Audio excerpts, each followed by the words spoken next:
మీకు ఒక సర్ప్రైజ్. సర్ప్రైజా? పిల్లలు శాఖలు ఇస్తారు కానీ ఈ మధ్య సర్ప్రైజ్ కూడా ఇస్తున్నారే. మొగుడు మీద ప్రేమ ఉన్న ఏ భార్య అయినా సర్ప్రైజ్ ఇస్తుంది. సరే ఏంటో ఆ సర్ప్రైజ్? ఒక్క నిమిషం. మీకోసం 2 చొక్కాలు కొన్నాను. చొక్కా బాగుంది. వెళ్ళి కాఫీ తీసుకొని రాపో. ఎండాకాలంలో వర్షం ఎప్పుడు పడుతుందో తెలియదు. ఈ ఆడవాళ్ళకి మొగుడు మీద ఎప్పుడు ప్రేమ పుడుతుందో తెలియదు. అంత కన్ఫ్యూజన్ గా ఉంటది. How mean? కరెక్టే. హౌ మీన్ ఏంటి? కరెక్టే అది.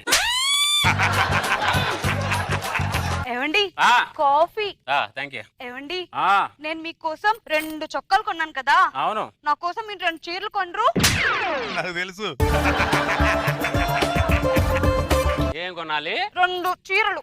ఆహా, దానికోసమే నా చొక్కాలు కొన్నావు? అబ్బే అదేం లేదండి, అది వేరు ఇది వేరు. మీ దారే వేరే. అవునే, నా ఒక చొక్కా ఎంతనే? 400. మీ ఒక చీర ఎంతనే? 4000. అది బర్రెకి ఇంత గడ్డేసి ఇంత పాలు పిండినట్టు మార్కెట్